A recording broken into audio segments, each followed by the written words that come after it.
Please join me in welcoming Jeanne Turner. Thank you so much, Jeanne. So far, we've had some talks about products and innovative ideas for kiosks. I'm going to change things a bit. I want to talk about philanthropists. What's up with philanthropists anyway? Think about it. Rich people, multimillionaires, trying to make themselves look good by donating to funds. Who likes that anyway? I mean, I hate that. You know, they build their company on the backs of other people and amass all this money, and then they donate it, just a portion of it, and think, oh, that wipes away all my previous sins. Okay, that's not true.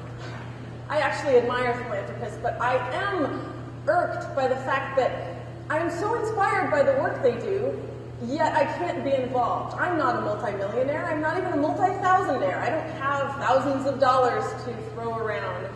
Most grants are thousands of dollars, if not millions of dollars. And most nonprofits are huge organizations that take tons and tons of people to manage them and to run them effectively. I thought to myself, what if we could turn this on its head? What if philanthropists didn't have to be millionaires or even thousandaires, but could be ordinary people like us? What if nonprofit organizations did not have to be big, huge, bloated organizations, but could be lean and nimble?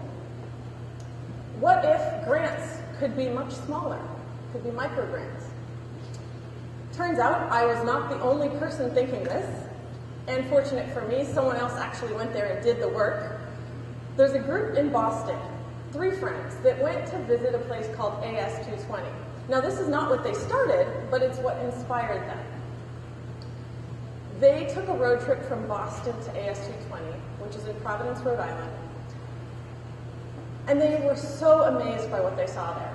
It's an artist center, but that doesn't even start to explain what it is. There's 48 work-live studios. There's 4 different exhibition spaces with rotating exhibitions. There's a dark room, there's a recording studio, a dance studio, a theater.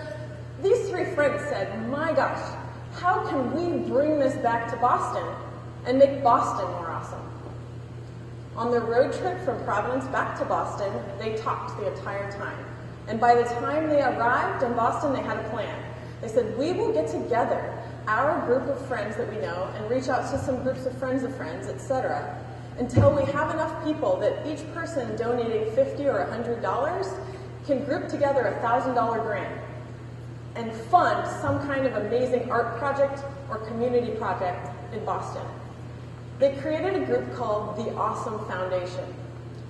And their idea was, if this survives in Boston for a couple years, we will be a success.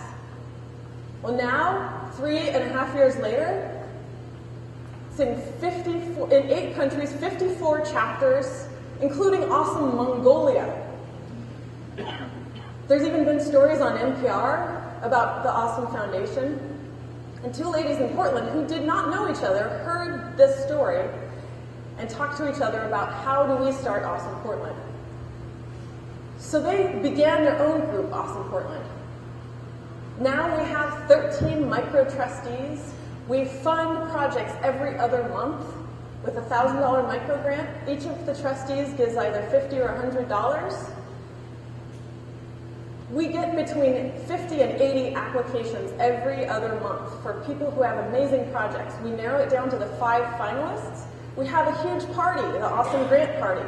Anybody and everyone's invited to come. We put out the word on Twitter and all of the regular calendar websites.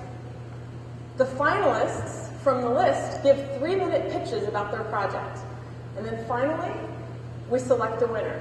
The winner in September was the Old Apple Tree, a project that is taking cuttings from the oldest apple tree west of the Mississippi and propagating them in 10 different places throughout Portland as living sculptures to continue our history. The winner from July was Free the Billboards. Nina Montenegro has taken viewfinders and created a waterproof case and allows Portlanders to submit ideas of what artwork they would love to see instead of the billboard. Passersby can view the alternate ideas through the viewfinder. There are 4 throughout Portland. Finally, our May grant winner has had time to use the grant fully. And I'd like to welcome our May grant winner, Courtney Leeds from Schoolyard Farms.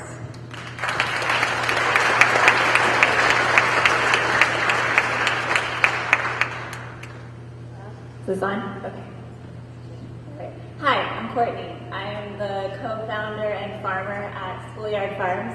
We founded this year. We are a nonprofit educational farm. We partnered with Candy Lane Elementary School in Milwaukee, where we're repurposing 3/4 of an acre of their schoolyard and turning it into a mini farm. We sell the produce from the farm to CSA members and also to Head Start in Clackamas County. And our ultimate goal is to be able to circle that food back to the cafeteria, providing the freshest, most local food we can for the kids, and being able to spread this model to other schools. And so as a nonprofit, we prioritize education.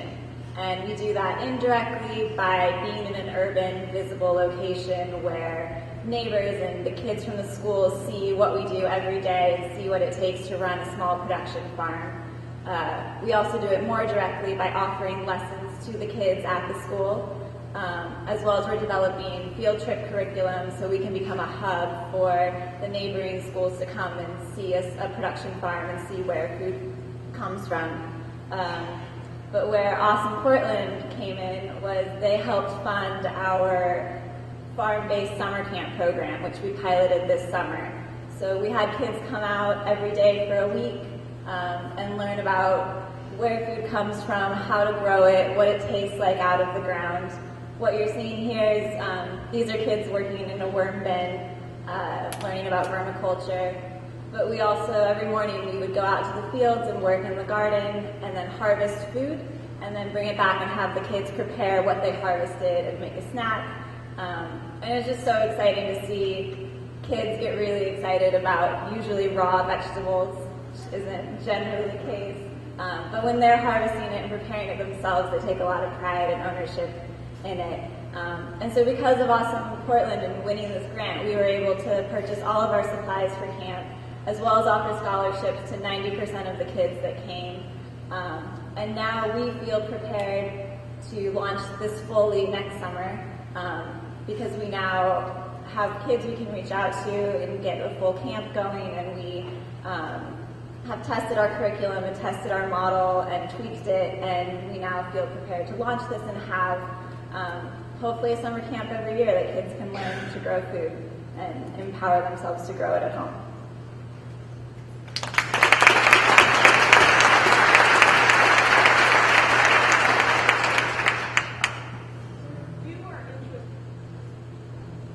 If you're interested in learning more about how all of the grant winners have used their funds, we have it on the Awesome Foundation main website. If you have an idea that you're excited about or that inspires you, something you'd love to do, don't let those naysayers stop you. Don't let your own internal naysayers stop you. Think about how you can turn that idea on its head, make it smaller, make it different, and make it happen. The existence of the Awesome Foundation proves that with a little bit of money and some dedicated individuals, you can make an exciting idea happen.